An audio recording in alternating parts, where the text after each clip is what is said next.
Hey, what's happening, y'all? It's your boy Rico from Street Scores coming with an NFL report. Of course, it's concerning the NFL. It concerns the Washington football team. So I'm going to talk about us alone for a little bit of it.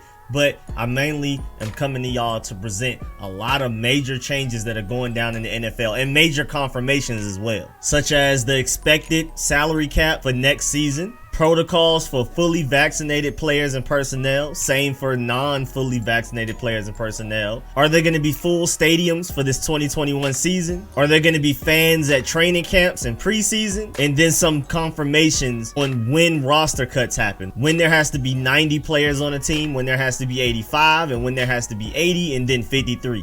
The exact dates. All of that and more, let's get it.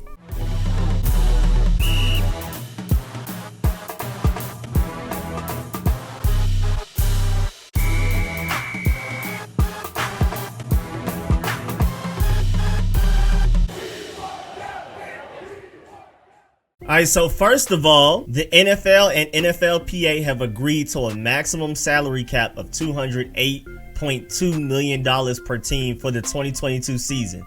That is the ceiling. That is not the actual cap figure. So maybe it ends up being as much as that, but quite likely could be less than that. And if it ends up reaching that ceiling, which is quite likely, with there potentially being full stadiums all throughout the NFL this upcoming season, which we're going to talk about a little bit later, that would be a 14% increase over the 2021 salary cap of $182.5 million. And the reason the NFL and the NFLPA agreed to a cap, mainly decided the NFLPA and the players, if the revenues call for a cap higher than $208.2 million in 2022, the excess revenues would be used to pay back the $17 million in player benefits that were canceled as a result of the COVID-19 amendments the league and union agreed upon last July. Originally, the July 2020 agreement said the $17 million in canceled 2020 player benefits would be paid back after 2023. The new agreement allows those to be paid back sooner if revenues call for a cap higher than agreed upon $208.2 million, which is quite likely. And what's also interesting is that the 2019 pre-COVID cap figure was $198.2 million per team. And at the time, before COVID, the cap was going up about $10 million per year. And at that pace, the 2022 salary cap should have been $218 million rather than the $208.2 million ceiling on the cap that they have right now. So that $208.2 million still isn't caught up per se to what was expected years ago for 2022, but they're definitely doing way better than we thought at the beginning of the pandemic, where we thought it was going to get really ugly. And then to brag about my Washington football team, right now we are 5th in projected cap space for 2022. Indianapolis Colts are projected to have 81 million. The Steelers are projected to have 77 million. The Jets are projected to have 68 million. The Dolphins are projected to have 64. And the Washington football team is projected to have 61 million. And what's even better is that the rest of the NFC East are nowhere near the top. Matter of fact, 2 of them are at the bottom.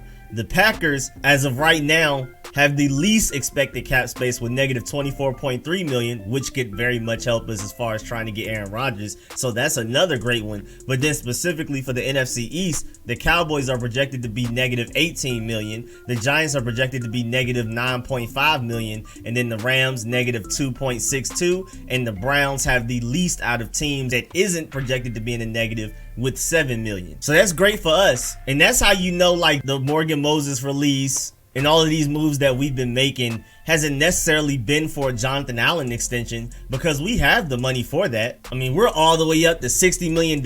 I feel like even if they don't go and trade for a Russell Wilson, Aaron Rodgers, or Deshaun Watson, or a quarterback with a really big salary, why not at least position yourself to have that option if you do end up wanting to pursue that later on? So they're just trying to leave all of their options open. They didn't want to give away draft picks in this 2022 draft. They want to make sure they have ample cap space in this 2022 free agency, so they're open to all options if they choose to attack quarterback. You know me, I feel like we definitely should. We should be very aggressive with it. But even if we don't end up doing it, why would you limit yourself? So I like the fact that they're doing everything that they can to leave themselves wide open to any possibility at any time. Again, I'm not saying that we will use this $61 million worth of cap space to go get a big time quarterback, but Rivera and company are very smart for leaving that option out there. Moving on, the NFL owners met today remotely and spent time discussing a set of protocols for fully vaccinated players and personnel, and they're easing the restrictions for them. As of today, fully vaccinated players and personnel will not be subject to daily coronavirus testing, mask wearing requirements at team facilities, contact tracing quarantines, travel restrictions, or weight room capacity limits. Fully vaccinated players and personnel will be allowed to eat in team cafeterias, use saunas and steam rooms, and interact with vaccinated family members and friends during travel. The new guidelines have been approved by the NFLPA, source says. So for fully vaccinated players and personnel, life is just way easier. You don't have to get tested daily. You don't have to wear masks around the facilities. You can if you want to. You don't have to wear the contact tracing devices. You don't have travel restrictions. There's no capacity limits to the cafeteria or the weight room in various parts of the campuses. You're allowed to interact with other vaccinated family members and friends while you're traveling. I mean, it's just so much more freedom if you're a vaccinated player. Non-vaccinated players and personnel will still be subject to daily COVID testing, mask wearing at team facilities, contact tracing quarantines, travel restrictions, and weight room capacity limits. They cannot eat in team cafeterias or use saunas or steam rooms. But honestly, even just beyond that, especially like a player on the outside looking in on the roster, like the guys that are in the 70s through 90s, really even the 60s as well, you may not want to risk potentially getting COVID and having to quarantine, because right now every week matters, every day matters, every hour matters, every snap matters in these OTAs and training camps. And worst case scenario is you catch COVID and now you're not allowed to be around the team, and that pretty much seals the deal. You won't make the team. You may not make a team at all in the NFL. So if anybody has the largest incentive to be fully vaccinated, it is the bubble players. Players battling for a job, man, availability is critical right now. Also, to note, Roger Goodell says the league-wide positivity rate for coronavirus testing this offseason has been 0.04%. And I'm not sure if y'all remember, maybe there are a few non-burgundy and gold fans watching this video, but the Washington football team had the least cases of COVID last season out of all NFL teams. So I'm hoping that we move forward with those same expectations and that same amount of discipline, vaccinated or not, because being vaccinated doesn't 100% prevent anything, but it does allow you more freedom. Moving on, the NFL is headed towards having full stadiums for the 2021 season, Roger Goodell has pledged. As of right now, 30 of the 32 NFL teams have already approved for full fan capacity, beginning with the preseason games in August. The only two teams who have not approved full stadiums, starting with preseason, are the Colts and the Broncos, but Roger Goodell and the rest of the NFL expects those two teams to allow their stadiums to be at full capacity when the time comes as well. Just maybe not today. But as of right now, every team in the NFL that's not the Colts or the Broncos are guaranteed to have full stadium capacities, not only for the regular season, but also for the preseason. And on top of that, NFL teams are expected to conduct league-wide practices and fan events July 31st at their training camps. 4 days after 29 teams are scheduled to open their camps July 27th. So fans will be allowed to go to training camp practices. July 31st is looking like it would be the league-wide fan appreciation day where fans can go to training camp, get signatures, watch the players practice and things like that. So if I can find a way, I might have to pull up. And lastly, the NFL owners approved the official roster limits today as well. 90 players per team as of the start of training camps.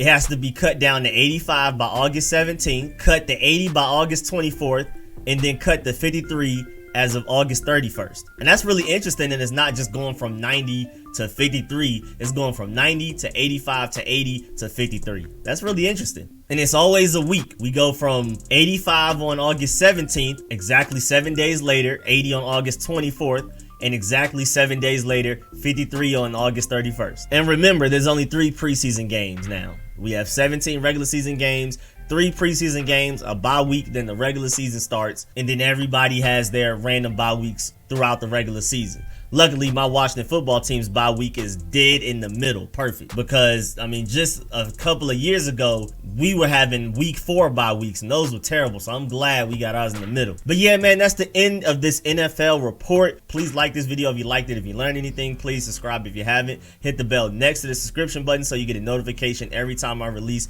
an informative video like this one. Stay tuned for all content, not just burgundy and gold, but anything that's major around the NFL. I got y'all for that as well. And as always, man, I really appreciate all of the support, man. Big shouts out to everybody that donates to the channel. Big shouts out to all of my sponsors, especially my Pro Bowl sponsors, whose names you see scrolling on the screen right now. Want to give a special shouts out to my one All-Pro sponsor, Jaden. And as always, man, I really appreciate all of y'all. I'll catch y'all later. I'm out.